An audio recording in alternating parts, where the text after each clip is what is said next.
10일 오후 11시 10분 방송된 SBS 시사교양 프로그램 그것이 알고 싶다에서는 마포 오피스텔 강금 살인 사건의 진실을 취재했다.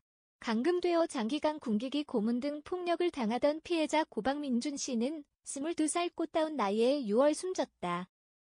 고박민준 씨와 함께 살던 가해자 두 사람을 주변 사람들은 똑똑히 기억한다고 전했다.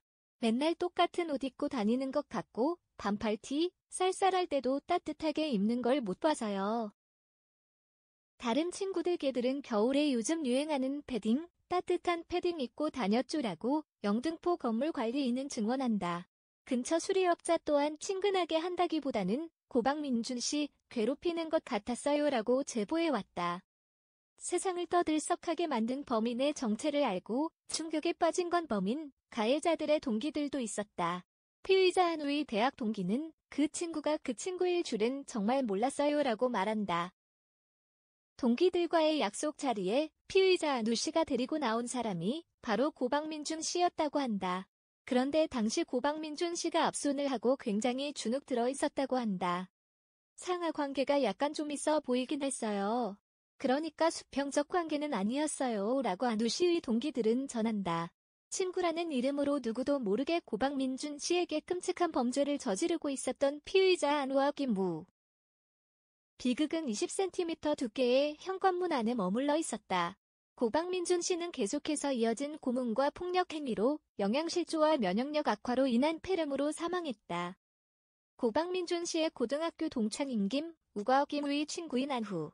이들은 서울에서 함께 자취를 했던 것으로 확인된다. 이런 상황에서 고박민준 씨는 어떤 이유로 이 두 사람과 함께 살게 됐고 왜 죽음을 맞아야 했을까? 여전히 의문투성이인 복잡한 상황. 김 씨와 안 씨가 함께 살기 시작한 지난해로 그알 제작진은 시간을 잠시 되돌려본다. 때론 유심히 봐야 보이는 것들이 있다. 지난해 12월 4일 서초구에서 편의점을 운영하던 최 사장은 수상한 점을 알아챘다. 저번에 보니까 재고를 정리하다 누가 콜라를 조금 먹고 다시 잠궈놓고서 넣은 거예요 라고 최 사장은 전한다. 그는 CCTV를 통해 범인의 얼굴을 확인했다. 그런데 같은 날 또 다시 편의점을 찾아와 음료수를 훔쳐먹은 범인. 기막힌 상황에 범인의 행색을 천천히 다시 살피던 최 사장의 눈에 보인 건 폭력의 흔적이었다 한다. 애가 얼굴에 멍도 있고 그래서 밥은 먹었냐 하니까 안 먹었다고. 가정폭력 받나 보다 해서 경찰에 전화를 했었죠라고 최 사장은 전한다. 출동한 파출소 관계자는 애가 좀 뭐라 그럴까. 11월인데 반팔을 입고 있고 옷도 축 늘어져 있고 그러니까 여기 데리고 왔죠라고 얘기한다. 경찰은 자초지종을 알기 위해 가족에게 연락했다. 전화를 받은 이는 고박민준 씨의 아버지. 한 달째 아들을 찾고 있었던 그다. 학교와 컴퓨터 학원을 다니는 것 외에 외출을 하지 않던 박민준 씨가 달라진 건 지난해 여름부터였다 한다. 카드를 줬는데 그 카드 갖고 기차 타고 서울 올라갔더라고요. 성인이니 내가 내 집 나와 살겠다. 그렇게 말하더라고요 라고 아버지는 전한다. 그러나 얼마 안 되어 집에 돌아왔던 그는 김 씨와 안 씨가 영등포에 함께 산 이후 다시 서울로 올라가고 가족들과 연락을 끊었다 한다. 아버지는 김 씨에게 아들의 행방을 물었으나 피의자 김 씨는 그를 모른다고 답했다.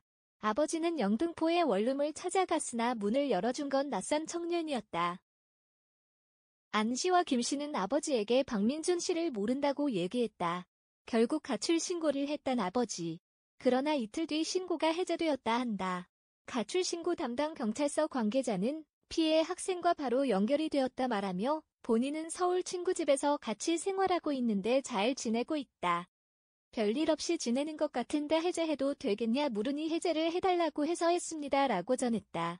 가족에게 인계하는 대신 직접 통화를 해 확인했다는 담당 경찰.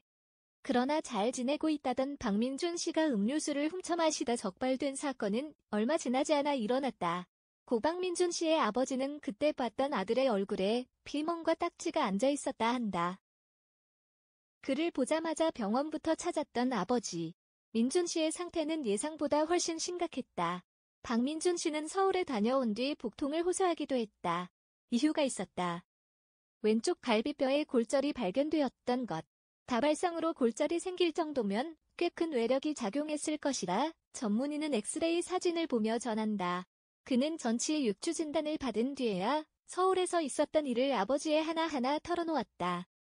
집요하게 이어진 김 씨와 안 씨의 협박 때문에 서울에 올라간 뒤 이유도 모른 채 청소기와 몽둥이로 수차례 맞았다고 한다.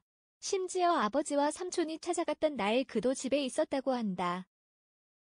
이후 김 씨와 안 씨를 박민준 씨의 아버지는 고소했다. 아들은 평범한 일상을 보내는 듯 했으나 또다시 사라지고 말았다. 느닷없이 또 다른 동창차 씨와 울산에서 취업을 하겠다고 사라져 연락이 왔던 아들 박민준 씨. 그러나 2달 반 뒤 아들이 숨진 채 발견된 곳은 울산이 아닌 서울. 김 씨와 안 씨가 있는 곳이었다. 이어 제작진은 차 씨에게 답을 직접 물어보기로 했다. 차오 씨는 민준이 군대 전역하고 한 번도 만난 적 없어요. 김우가 연락이 와가지고 그 학원 언제 가는지 알려줬는데 그걸 말해주니고 걔들이 데리고 가더라고요 라고 제작진에 전한다. 그렇다면 민준 씨에게 걸려온 아버지의 전화를 차 씨는 어떻게 넘겨받았던 걸까? 스피커폰 기능을 이용해 민준 씨와 같이 있는 것처럼 거짓말을 했던 차 씨는 이 또한 김 씨의 부탁이었다고 말한다. 피의자 ang 씨는 실용음악을 전공한 이였다. 그의 동기들은 어떻게 걔가 그럴 수 있는지 믿기지가 않는다. 다른 친구들한테 뭘 갈취할 체격도 아니었고 걔가 주도할 만한 성격도 아니다라며 아직도 놀라워했다. 얘가 좀 자기가 약자라고 생각하는 애들한테 되게 장난 많이 걸고 시비 많이 걸었던 것 같아요. 강약약강이라고 해야 하나. 그래서 중2 때 한번 학생부에 갔거든요. 갔다 와서 굉장히 화냈던 걸로 기억나요 라고 중학교 동창 한 사람은 안 씨에 대해 전한다. 김 씨에 대해 동창들의 묻자 진짜 눈에 띄지도 않는 애.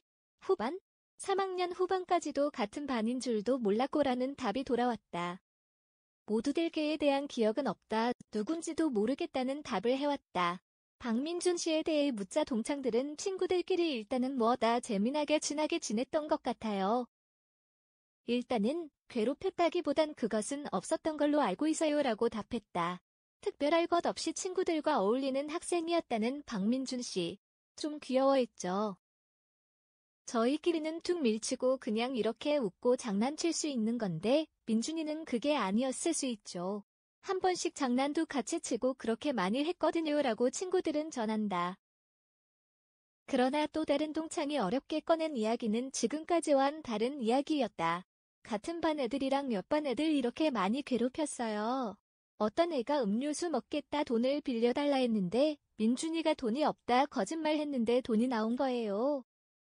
그래 갖고 봤는데 돈이 나오니까 괴롭힘 당했죠라고 한 동창은 학교 폭력을 당했던 박민준 씨의 상황을 증언했다. 툭 까놓고 말하면 샌드백 그런 역할이었어요 라고 동창은 덧붙였다. 박민준 씨의 상황이 달라진 건 3학년 무렵. 담임 선생님의 엄포로 모두들 괴롭힘을 그만두게 됐고 김 씨가 붙어 다니기 시작했다고 한다. 소위 일진이라 불리는 무리의 괴롭힘이 멈추자 박민준 씨에게 다가간 피의자 김 씨. 그냥 자기보다 약해 보이니까 그래서 괴롭힌 것 같아요. 강약약 강의조라며 한 동창은 김 씨의 만행에 대해 전했다. 박민준 씨가 어울리는 친구는 김 씨 말고는 없었다고 전하는 아버지. 그러나 두 사람의 묘한 관계는 박민준 씨의 통장 거래 내역에도 고스란히 남아있었다.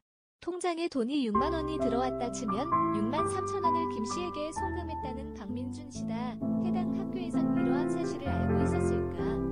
그할 취재진이 피해자 고등학교의 교장을 찾아가 사건에 대해 물었다. 교장은 재학 중 학교 폭력에 대해 없었다고 답했다. 이어 피해자 고등학교 담임에 전화를 해본 제작진. 담임은 학교 폭력 없었습니다. 저는 평범한 학생이라 생각했어요. 제가 담임을 하는 동안 어떠한 일도 없었어요. 민준이한테도 자주 물었고요 라고 답했다. 학생을 보호해야 할 학교에서는 민준 씨를 보호해야 할 의무를 잊은 걸까? 아니면 잊어버린 척 하는 걸까? 이어 피해자 박민준 씨의 중학교 동창 장지원, 가명 씨를 제작진이 만났다. 일진? 그런 패거리들이 괴롭히는 것도 봤고 막 주위에서 애들이 싸워라 하는 것도 봤고 탈의실에서 이상한 소리 내게 하거나 바지를 내리고 인터넷 방송으로 송출하려는 것도 봤다고 장지원 씨는 전한다. 장지원 씨는 자신도 학폭 피해자였다며 저도 폭력을 당했죠. 구타를 많이 당했는데 그래도 키도 크고 덩치도 크게 되니까 나중엔 안 그랬는데 트라우마라고 해야 하나? 그런 게 남아요. 중학교 때 당했는데 성인 때도 당한다면 저 같아도 포기하고 싶을 것 같아요 라고 얘기한다. 신경정신과 전문의는 학습된 무기력에 대해 언급하며 박민준 씨가 이전에도 가해자들로부터 벗어나려고 노력을 해봤으나 번번이 실패로 돌아갔을 가능성이 크다고 전한다. 이수정 교수는 일진이 아닌 너에게 내가 괴롭힘 받을 가능성은 높지 않을 거다. 이런 판단하에 가해자와 어울렸을 거고 지속적인 다양한 종류의 괴롭힘이 있었을 걸로 보이는데 일단 피해자는 그걸 범죄 피해로 여기지 않았던 것 같아요 라고 말한다. 학교폭력 상담 전문단체 김승혜 대표는 본인한테는 이 대상 가해자들도 자기 친구거나 의지할 대상이거나 나를 힘들긴 하지만 그래도 나를 만나주거나 함께하는 대상으로 인식할 수도 있어요. 근데 어느 한쪽에선 이 힘의 불균형이 딱 무너지는 순간 본인들의 필요에 의해서 쓰려고 하는 의도가 있는데 알아차리지 못하는 거죠라고 얘기한다. 다시 말해 박민준 씨가 죽기 전까지도 가해자들이 자신의 친구라고 생각했을 수도 있는 장기적으로 세뇌되었을 가능성이 충분하다는 것. 자기들은 죽이고 나서 잘못을 안 거겠죠. 친구인 척하는 그냥 악마들 그런 느낌하고 또 다른 학교폭력 피해자 장지원 씨는 증언했다. 오윤성 교수는 사진 찍은 걸 보면 좀 특이한 것이 완전 무시하고 함부로 대해도 괜찮은 존재. 동등한 입장으로 생각을 본인들이 하고 있지 않던 것이 사진에서도 나온단 겁니다라고 말한다. 쇼핑을 하고 함께 찍은 사진. 그 속에 박민준 씨의 얼굴은 가려져 있었다. 피의자 김 씨와 안 씨는 학창시절 존재조차 흐릿한 학생이었으나 약자인 박민준 씨를 폭행하고 괴롭혀왔다.